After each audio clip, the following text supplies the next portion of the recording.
prosesnya. Bukan berarti juga dengan memperlama atau seperti apa, enggak.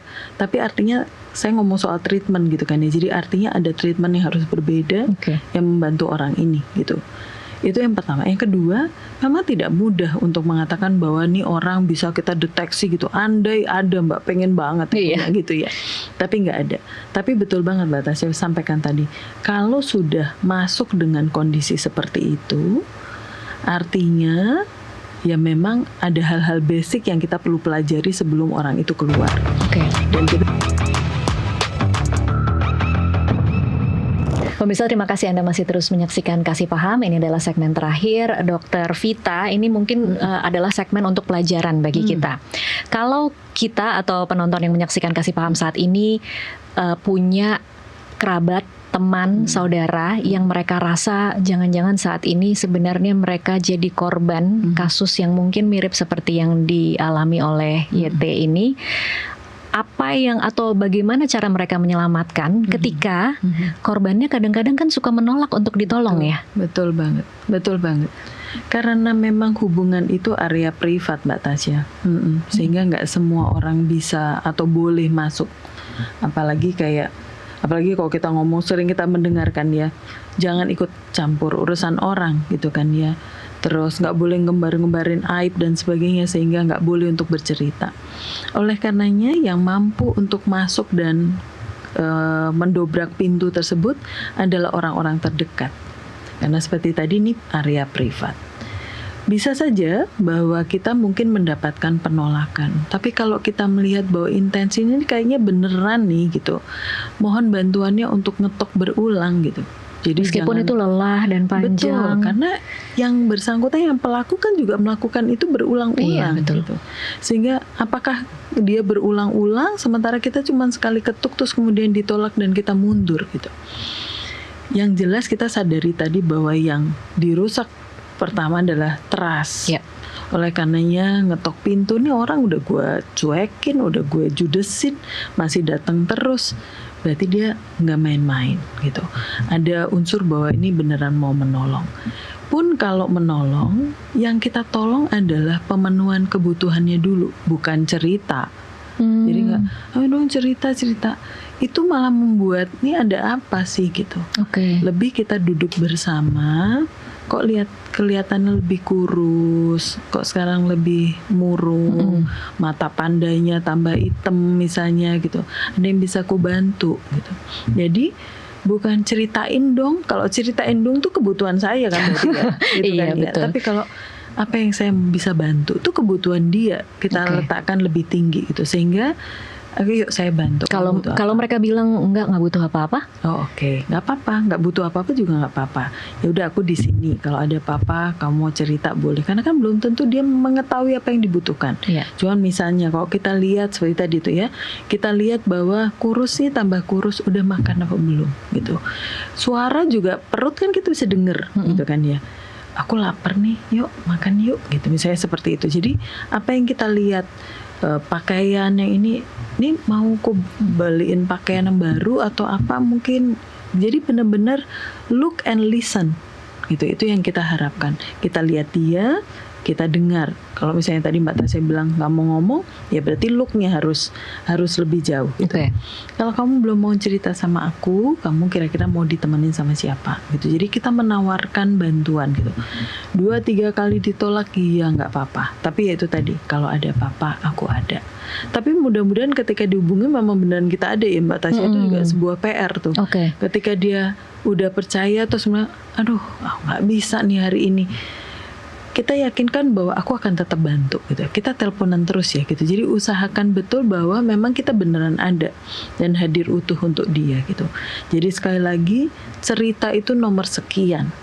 Yang kita mau dengar adalah apa yang dia rasa. Dia mau nangis doang, nggak ngomong apa-apa juga nggak apa-apa. Sediakan bahu gitu, sediakan tempat untuk dia lay down dan sebagainya. Tapi juga hati-hati dengan touching. Mana yang dia nyaman. Kamu pengen aku gimana? kamu sukanya aku gimana? Tanya terus gitu, supaya kita tidak salah. Jangan menggunakan value kita untuk dia. Misalnya aku peluk, padahal dia jebulnya nggak tahu senang, apalagi pasca begini. Ya. Jadi kalau aku peluk, kok akan nyaman apa enggak? Boleh saja kita sharing, aku tuh kok kayak gini, aku sukanya dibelai sama ibuku. Kamu mau nggak? Gitu.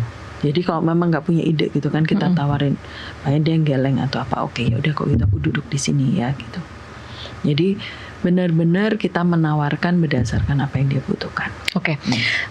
Catatan untuk keluarga, karena kalau kita berkaca dengan apa yang terjadi di YT ini, pertama kali pindah katanya ada kesempatan kerja yang lebih baik, kemudian pindah, kemudian dihubungi sempat ada kata-kata yaitu penolakan ya, jadi udah nggak usah ngurusin saya udah dewasa begitu ya. Nah, seberapa sebenarnya catatan untuk keluarga? Kalau tadi kan kita berbicaranya dalam konteks teman ya, kerabat gitu. Kalau keluarga kan sebenarnya mungkin kalau kata dokter tadi ketok ya, keluarga kan mungkin punya kunci ya untuk lebih bisa masuk lagi gitu dan punya hak untuk melakukan itu. Tapi di sini kita juga bisa melihat betapa bisa tidak berdayanya keluarga. Nah, apa sebenarnya catatan untuk keluarga, Dok? Kita memang nggak tahu. Saya pribadi tidak punya data cukup hubungan antara Mbak Yete dengan keluarganya tentunya. Nah, kalau keluarga, saya berharap juga rasanya sah-sah aja ya Mbak Tasya kalau kita nggak dekat sama semua orang dalam keluarga gitu. Betul. Ada satu yang lebih dibandingkan yang lain. Misalnya saya dekatnya sama ibu, kurang sama bapak gitu, sama kakak nomor 1 tapi tidak sama yang nomor 2. Ada aja yang seperti itu. Nah, itu yang sebenarnya kita kenali. Keluarga yang mana?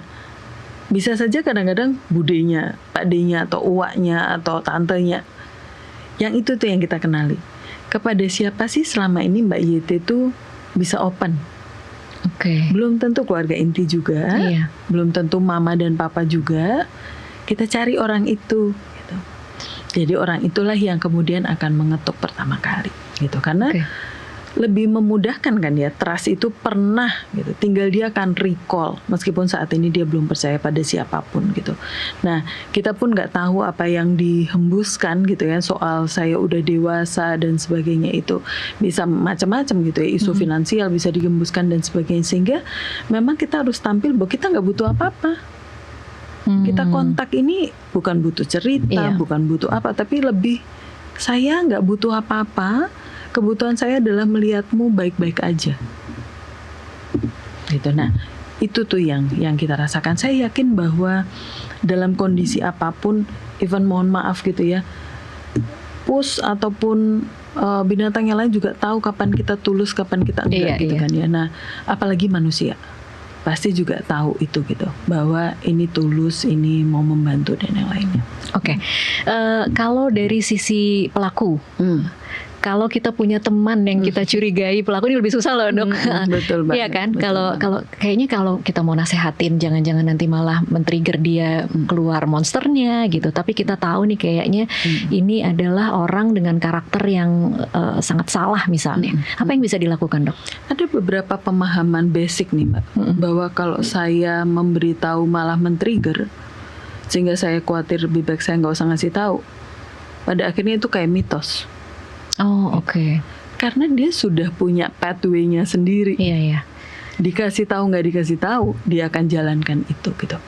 Tapi saya setuju dengan Mbak Tasya. Nomor 1 memang kita sapa dulu gitu. Nggak bisa nih, padahal kita orang terdekatnya. Dan kita sampaikan bahwa kita mengungkapkan ini untuk menjaga dia loh. Bukan menjaga yang masyarakat. Menjaga dia nih dari konsekuensi perilakunya gitu. Itu sebenarnya baunya kan bungkusannya juga kasih sayang gitu sebenarnya pada dia gitu.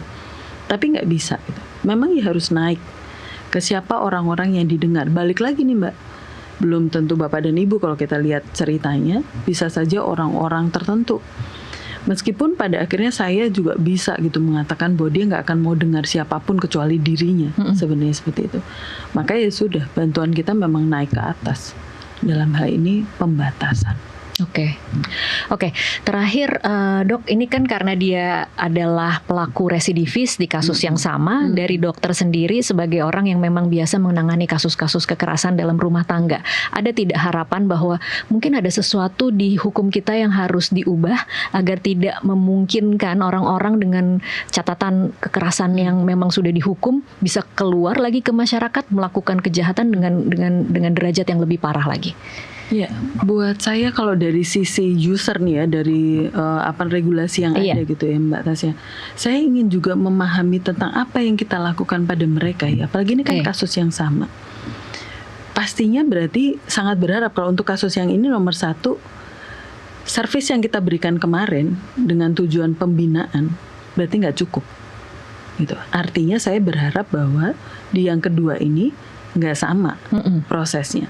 Bukan berarti juga dengan memperlama atau seperti apa, enggak. Tapi artinya saya ngomong soal treatment gitu kan ya. Jadi artinya ada treatment yang harus berbeda yang membantu orang ini gitu. Itu yang pertama. Yang kedua, memang tidak mudah untuk mengatakan bahwa nih orang bisa kita deteksi gitu. Andai ada Mbak, pengen banget gitu ya. Tapi nggak ada. Tapi betul banget Mbak Tasya sampaikan tadi. Kalau sudah masuk dengan kondisi seperti itu, artinya ya memang ada hal-hal basic yang kita perlu pelajari sebelum orang itu keluar. Dan kita juga perlu menimbang dan apakah kita punya bukti bahwa orang ini tidak akan melakukan kembali gitu. Janji hati itu kan sulit nih dalam perkara ini. Dia juga lakukan itu kok pada korban gitu misalnya.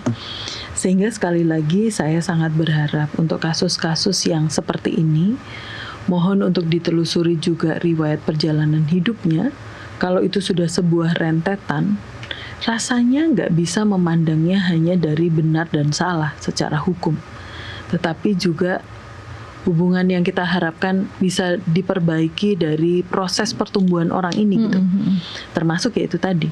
Ketika kita melakukan assessment, ketika kita melakukan terapi dan kayaknya dia sulit untuk mendapatkan itu, apakah bisa dia keluar dan hidup di masyarakat?